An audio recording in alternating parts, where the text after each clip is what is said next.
এবং যারা আমাদের আশেপাশে শুনছেন, আজকে জাতীয় নাগরিক পার্টি এনসিপির কেন্দ্রীয় নির্বাচন পরিচালনা কমিটির পক্ষ থেকে আজকে এই প্রচারণামূলক ভোটের গাড়ি আমরা উদ্বোধন করবো, যেটি সারা ঢাকা শহর এবং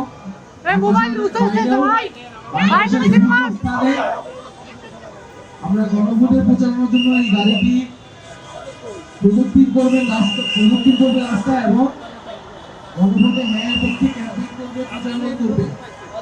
আমরা ইতিমধ্যে প্রত্যেকেই জেনেছি এবং জনগণের কাছে আমরা এই বার্তাটা নিয়ে যাচ্ছি যে এবারের নির্বাচনে কিন্তু প্রত্যেকটা নাগরিকের 2টি করে ভোট থাকবে। এবং গঠনের জন্য যেই ভোট, অর্থাৎ আপনি প্রার্থী নির্বাচন করবেন, আপনার জনপ্রতিনিধি নির্বাচন করবেন, সেটার জন্য একটা ভোট, সেটার জন্য আপনি আপনার পছন্দের মার্কায় ভোট দিবেন। আরেকটি ভোট হচ্ছে গণভোট, যেখানে কিছু প্রশ্নের সাপেক্ষে আপনি হ্যাঁ অথবা নাতে ভোট দিবেন। গণঅভ্যুত্থানের পরে আমরা যে ঐক্যমত্য কমিশনে ফ্যাসিবাদ বিরোধী রাজনৈতিক দলগুলো নানান আলোচনা, সমালোচনা, তর্ক বিতর্কের মাধ্যমে জুলাই সনদ প্রণয়ন করেছিলাম।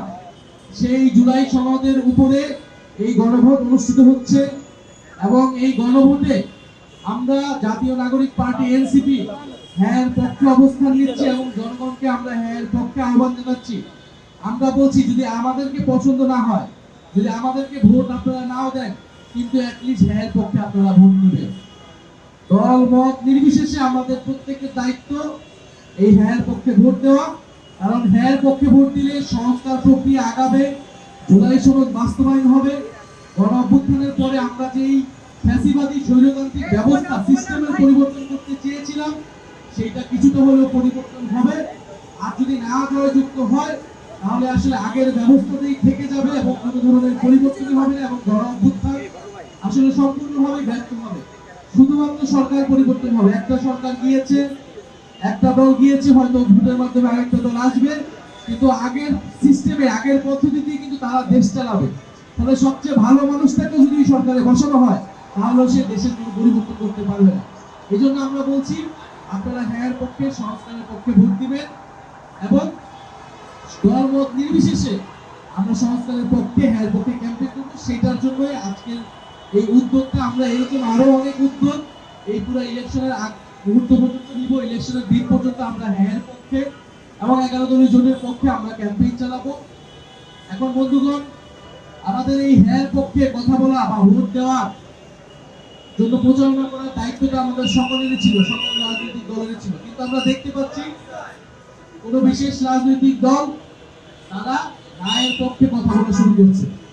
তারা ইনিয়ে বিনিয়ে নানাভাবে রায়ের পক্ষে, মানুষ যাতে রায়ের পক্ষে ভোট দেয়, তাদের কর্মীরা যাতে রায়ের পক্ষে ভোট দেয়, সেটার জন্য প্রচারণা করার চেষ্টা করছে।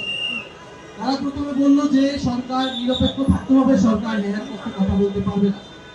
এই বিশেষ দলই যখন সংস্কার কমিশন হয়েছিল, তখন তারা বলেছিল এই সরকার কেন সংস্কার করবে, গণঅভ্যুত্থানের পরে কোনো সংস্কারেরই প্রয়োজন নাই তারা বলেছিল।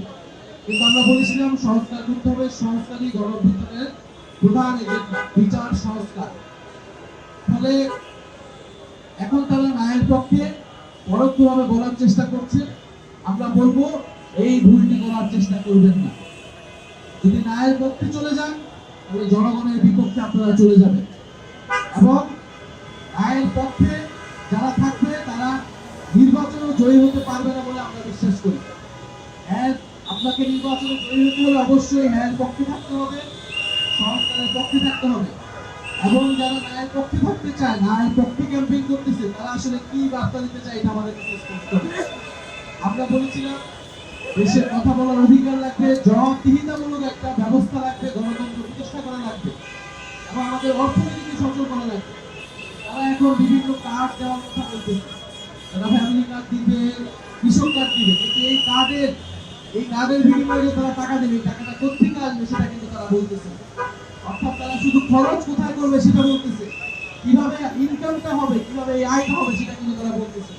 ফলে দেখা যাবে এই কার্ড দিতে গিয়ে তারা আবার ভ্যাট বাড়াইতে হবে তাদেরকে এবং দেশের জনগণের উপর আবার চাপ পড়বে। অথবা এই কার্ড শুধুমাত্র দলীয় লোকেরাই পাবে, সাধারণ মানুষ পাবে না। রাষ্ট্রের টাকা আবার দলীয়করণ হবে, আবার দুর্নীতি হবে, আবার স্বজনপ্রীতি হবে।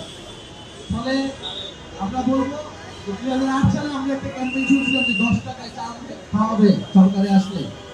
এই 10 টাকায় চাল খাওয়ানোর কথা বলে এসে এই দেশটা ছাড়খাড় করে দিয়েছে সেই সরকার।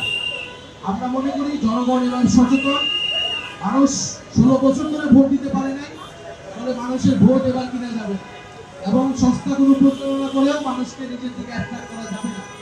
মানুষ খুব সচেতন ভাবে এবার ভোট দিবে। আমাদের আহ্বান থাকবে তরুণ সমাজ, সাধারণ মানুষ, গণঅভ্যুত্থানে যারা অংশগ্রহণ করেছেন, আপনারা সচেতন ভাবে ভোট দিবেন, কারণ এবারের ভোট বাংলাদেশকে 50 বছর এগিয়ে নিয়ে যাওয়ার জন্য ভোট। কেবল একটা শুধুমাত্র সরকার গঠনের জন্য এই ভোটটা, গণঅভ্যুত্থানের পরের ভোট, প্রত্যেকটা গণঅভ্যুত্থানের পরের ভোট কিন্তু বাংলাদেশকে এগিয়ে নিয়ে গেছে। বলে আমরা মনে করি এই নির্বাচনে মানুষ সচেতন ভাবে ভোট দিবে এবং আমরা যাতে মানুষকে কোনো ধরনের প্রতারণার আশ্রয় না নেই। দেশের সত্যিকার অর্থে যে সমস্যাগুলো রয়েছে, অর্থনৈতিক সমস্যা, দেশের কৃষি সমস্যা, কর্মসংস্থানের সমস্যা, এই সমস্যাগুলো নিয়ে আমরা কাজ করব। জাতীয় নাগরিক পার্টি এনসিপি সেই প্রতিশ্রুতি সবসময় দিয়ে এসেছে।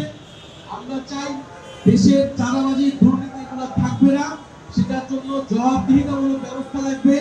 প্রশাসন নিরপেক্ষ হতে হবে, পুলিশ বিচার ব্যবস্থা নিরপেক্ষ হতে হবে। আপনাকে কোথাও চাকরি পেতে হলে ঘুষ দিতে হবে না, আপনার কোনো পারিবারিক আপনার মামা খানু লাগবে না, স্বজনপ্রীতি লাগবে না। কিন্তু আমরা এই কয়েকদিন আগেও কিন্তু শুনেছি এই সরকারের সময়ও এই প্রাথমিক পরীক্ষার একটা পরীক্ষার প্রশ্ন ফাঁস হয়েছে, অর্থাৎ সেই আগের ব্যবস্থাটাই এখনো বহাল আছে, কারণ জবাবদিহিতামূলক কোনো ব্যবস্থা আমরা প্রতিষ্ঠা করতে পারি না। ফলে এই নির্বাচনে যদি হ্যাঁ জয়যুক্ত না হয়, তাহলে কিন্তু আমরা আগের ব্যবস্থায় রয়ে যাব, সেই হাসিনার ব্যবস্থায় রয়ে যাব।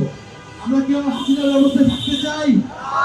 আমরা নতুন গণতান্ত্রিক ব্যবস্থায় যেতে চাই, আমরা নতুন বন্দোবস্ত প্রতিষ্ঠা করতে চাই এবং আমরা বিশ্বাস করি 11 দলীয় জোট নির্বাচনে বিজয়ী হয়ে এই নতুন ব্যবস্থা প্রতিষ্ঠা করবে। সংস্কারে শুধু জুলাই সনদ নয়, শুধু জুলাই সনদ আদেশ নয়, বরং এছাড়াও যে নানান সংস্কার কমিশনের প্রস্তাবনা ছিল সেগুলো নিয়ে আমরা কাজ করবো, সেগুলো বাস্তবায়ন করব এবং জনগণের প্রতি আমাদের আবারও আহ্বান, অনুরোধ, আপনারা এবার বিচার বিবেচনা করে আপনারা ভোট দিবেন এবং দল মত নির্বিশেষে গণভোটে হ্যাঁ দিবেন। আমরা সবাই গণভোটে কি দিব? গণভোটে হ্যাঁ দিব।